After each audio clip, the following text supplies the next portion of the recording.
IOL chemicals and pharmaceutical में जो बड़ा फॉल आया है, अभी हर कोई ये सोच रहा है कि भाई हमने ख़रीदा उसके बाद ही शेयर प्राइस का गिरना शुरू हो गया, तो अब ये जाके कहाँ तक रुकेगा।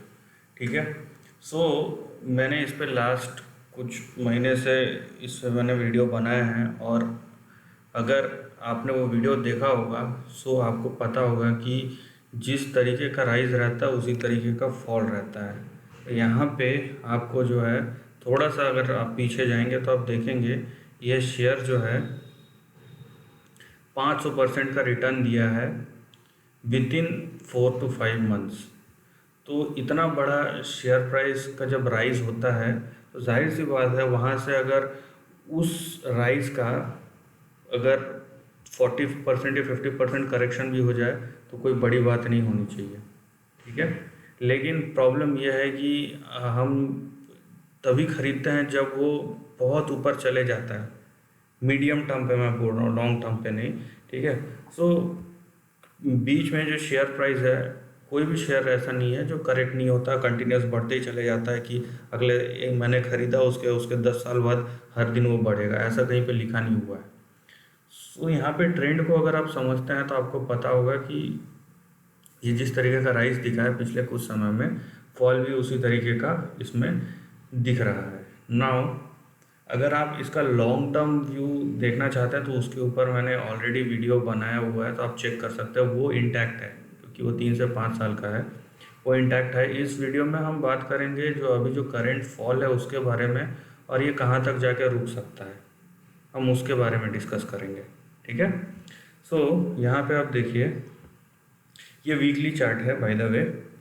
तो मैं वीकली चार्ट इसलिए लिया क्योंकि जिस तरीके का राइज है वो डेली चार्ट में बहुत एग्जैजरेटेड दिखेगा। एक तो दिखने में थोड़ा सा बहुत बड़ा दिखेगा, और दूसरा ये है कि अगर राइज जो है वो वीकली चार्ट में या मंथली चार्ट में इतना बड़ा है, सो बेटर है हम उसी पैरामीटर पे उसको नापें, क्योंकि शेयर प्राइस कंसोलिडेट होता है, करेक्ट होता है, अपना टाइम लेता है फिर से ऊपर जाने से पहले।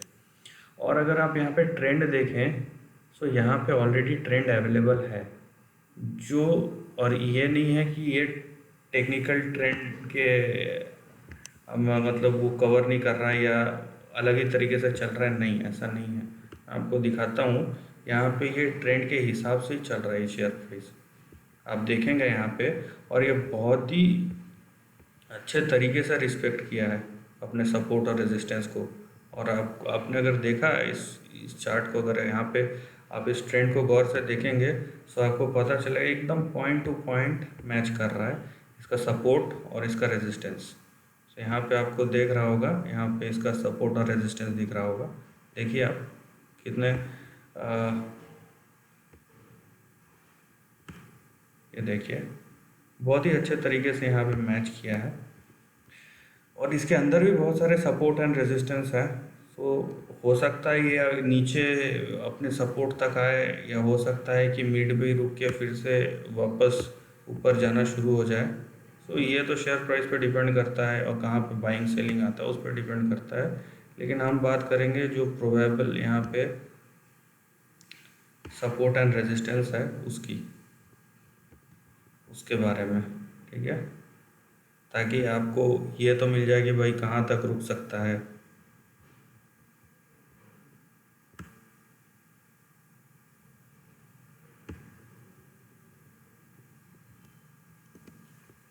ठीक है, आप यहाँ पे देखिए, आपको इस रेंज में सपोर्ट और रेजिस्टेंस दोनों यहाँ पे दिखेगा। इसका हाई पहले आप देख लीजिए कि कहाँ पे जाके ये प्राइस करेक्ट हुआ है।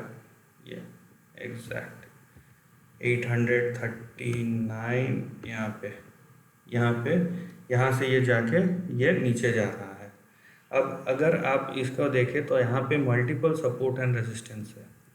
सो आपका जो पहला यहाँ पे सपोर्ट आता है वो आता है नियर टू 621। ठीक है, इसके नीचे गया तो यहाँ पे दो लेवल्स हैं, वो है आपके 513 से लेके 470 के बीच में। 472 513, राइट। ये आपका ट्रेडिंग रेंज का सपोर्ट लेवल है, और ये ओवरऑल ट्रेडिंग रेंज है कि जहाँ पे प्रोबेबल पॉइंट है कि जहाँ तक जाके रुक सकता है। मैं फिर से बोलूँगा कि आप ये वाला राइज देखिए, जहाँ से शुरू हुआ था, यहाँ पे ये 465% का राइज है। वहीं अगर ये शेयर प्राइस ऊपर से यहाँ पे तक भी आता है, ये देखिए 44-45% का फॉल है। सो इसमें कोई बड़ी बात नहीं है, कॉमन है।